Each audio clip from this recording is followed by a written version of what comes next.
नमस्ते, मैं डॉक्टर पार्थो सारकी जेना। मेरा स्पेशलाइजेशन इम्यूनोहेमेटोलॉजी एंड ट्रांसफ्यूजन मेडिसिन है।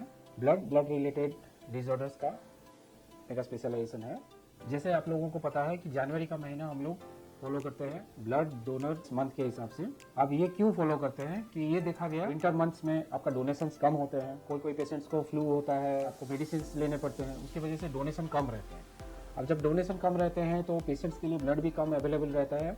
तो वो शॉर्टेज को फुलफिल करने के लिए जनवरी मंथ को हम लोग डोनर्स मंथ के हिसाब से सेलिब्रेट करते हैं, सो दैट हम लोग ज़्यादा से ज़्यादा लोगों को अवेयर कर सकते हैं और डोनर आए और जो गैप रह जाता है विंटर मंथ्स में वो फुलफिल होता है। अब डोनेशन बहुत ज़रूरी है। ब्लड जो होता है, ह्यूमन ब्लड जो होता है, वो कहीं प्रिपेयर नहीं हो पाता है, कोई फार्मास्यूटिकल इंडस्ट्री में वो प्रोडक्शन नहीं हो पाता है। ब्लड का रिक्वायरमेंट सिर्फ एक डोनर ही फुलफिल कर पाता है, वॉलंटरी डोनेशन। अब अगर देखा जाए तो 2022 सेंसस के हिसाब से अब इंडिया में 14.6 मिलियन का ब्लड रिक्वायरमेंट था। अब उसमें से हम लोग 13.6 मिलियन ही दे पाए, 1 मिलियन का शॉर्टेज था वहाँ पे।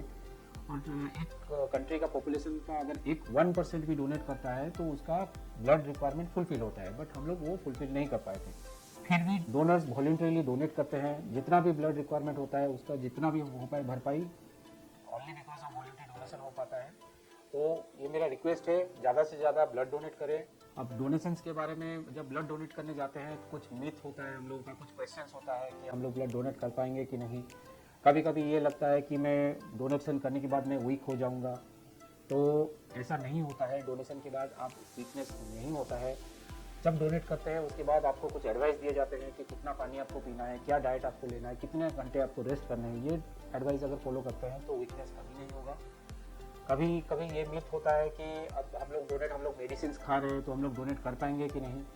तो इस सिचुएशन में मैं रिक्वेस्ट करूंगा कि कोई भी मेडिसिन आप खा रहे हो, जो फिजिशियन आपको स्क्रीनिंग करेगा ब्लड डोनेशन से पहले, उनसे एक बार बात कर लीजिए कि आप कौन सा मेडिसिन खा रहे हैं, किसके लिए मेडिसिन खा रहे हैं, तो फिर आप डोनेट कर पाएंगे कि नहीं ये पता चलेगा। बस ये मान के कि हम लोग मेडिसिन खा रहे हैं डोनेट नहीं कर पाएंगे, ये मान के रह जाना सही नहीं है। कभी कभी ये क्वेश्चन उठता है कि हम लोगों का तो हीमोग्लोबिन कम है, हम लोगों का तो आयरन कम है, तो हम लोग डोनेट कर पाएंगे कि नहीं। उस सिचुएशन में भी आपको रिक्वेस्ट करूंगा कि आप ब्लड बैंक में जाइए, स्क्रीनिंग करवाइए अपना, आपका हीमोग्लोबिन चेक होगा तो वहाँ पे आपका एलिजिबिलिटी है कि नहीं है ये पता चल जाता है। कितना ब्लड डोनेट करेंगे इसका भी क्वेश्चन एक रहता है, फिर से वो वेट के ऊपर डिपेंड करता है। और आपको कितना ब्लड डोनेट आप सेफली कर पाएंगे ये आपका स्क्रीनिंग के बाद, आपका हेल्थ चेकअप के बाद आपको बता दिया जाता है। अब बेनिफिट्स ऑफ ब्लड डोनेशन से पहला ये बेनिफिट होता है कि आप जब ब्लड डोनेट करने जा रहे हो आपका एक लिमिटेड हेल्थ चेकअप हो जाता है।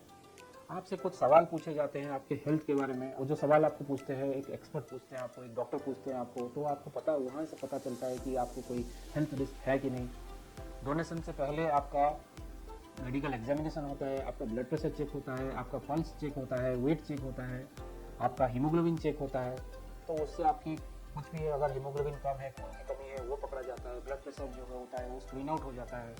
अब ब्लड डोनेशन करने के बाद आपका जो होता है एक बैक्टीरियल और वायरल मार्कर्स का भी टेस्ट होता है, तो उससे कुछ भी अगर कुछ इन्फेक्शंस है वो पता चल जाता है। ब्लड डोनेशन करने के बाद आपके बॉडी में जो एक्स्ट्रा कोलेस्ट्रॉल है, आपकी बॉडी में जो एक्स्ट्रा आयरन है जो कि आपके लिए हानिकारक है, जो अब एक्स्ट्रा आयरन जो कि आपका हार्ट को ख़राब कर सकता है, एक्स्ट्रा कोलेस्ट्रॉल जो आपका हार्ट ख़राब कर सकता है, ये आपके शरीर से निकल जाता है, जो आपके लिए बेनिफिशियल है।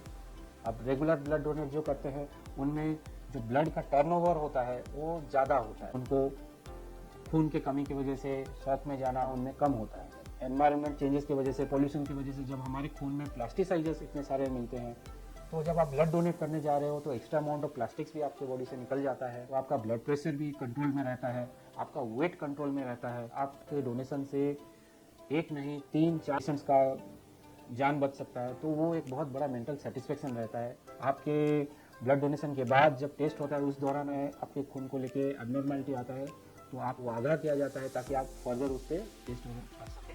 आपके 1 यूनिट ब्लड डोनेशन से 1 PRBC, 1 FFP, 1 cryoprecipitate, 1 platelet, 1 granulocyte concentrate and albumin बन सकता है, जो कि मिलकर 7 पेशेंट्स का जान बचा सकता है।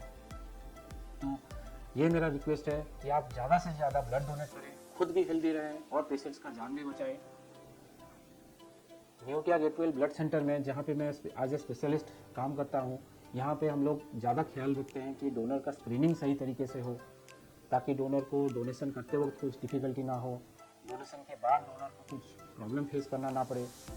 पोस्ट डोनेशन डोनर का जो टेस्ट होता है, ग्रुपिंग से लेके उसका वायरल मार्कर्स या बैक्टीरियल मार्कर्स जो भी टेस्ट होता है, ज़्यादा से ज़्यादा हम लोग कोशिश करते हैं कि उसका इन्फॉर्मेशन डोनर तक पहुंच पाए। हम अभी ये भी कोशिश कर रहे हैं कि जो डोनेशंस करें, जो डोनर हैं, जो डोनेट कर रहे हैं, तो उनका खून किस पेशेंट को दिया गया, किस पेशेंट का लाभ हुआ उस खून से, उनको ये हम लोग बता सकें। कुछ एडवांस चीज़ हम लोग यहाँ पे करते हैं न्यूटिया गेटवेल ब्लड सेंटर में, जैसे कि हम लोग क्रायो प्रेसिपिटेट बनाते हैं, पीआरबीसी को ल्यूकोडिप्लीट करते हैं। हम लोग पीआरबीसी का जैसे रिएक्शन ना हो पेशेंट को, उसको लेके हम लोग उसको प्रोसेस करते हैं, उसमें से सलाइन वॉश पीआरबीसी भी हम लोग प्रोवाइड करते हैं। न्यूटिया गेटवेल ब्लड सेंटर में फ्यूचर में जाके फ्रोजन पीआरबीसीज का, फ्रोजन प्लेटलेट्स का भी प्रयोग करने का चीज़ किया जा रहा है। फ्रोजन पीआरबीसीज जो है, जैसे कि एक पीआरबीसी का सेल्फ लाइफ ज़्यादा से ज़्यादा 42 डेज रहता है, तो फ्रोजन पीआरबीसी का सेल्फ लाइफ 10 ईयर्स रहता है। ये कोशिश हमारा है। Plasma pheresis, platelet pheresis, lipid apheresis, ये सब प्रोडक्ट्स हम लोग, ये सब जो है फैसिलिटीज़ हम लोग लाने का कोशिश कर रहे हैं। ज़्यादा से ज़्यादा पेशेंट्स को ये सब सुविधाएं प्रोवाइड किए जा रहे हैं। तो इन पे ब्लड का रिक्वायरमेंट भी ज़्यादा होता है, तो डोनर्स का भी रिक्वायरमेंट होता है। तो इसीलिए आप लोगों को रिक्वेस्ट है कि आप ब्लड डोनेशन रेगुलरली कीजिए। अगर ब्लड डोनेशन रिलेटेड कोई भी आपको क्वेरीज है, हॉस्पिटल के नंबर पे फ़ोन करके आप हमसे कनेक्ट कर सकते हैं। तो आपको आपका डाउट क्लियर करने के लिए हम लोग हमेशा अवेलेबल रहेंगे। धन्यवाद।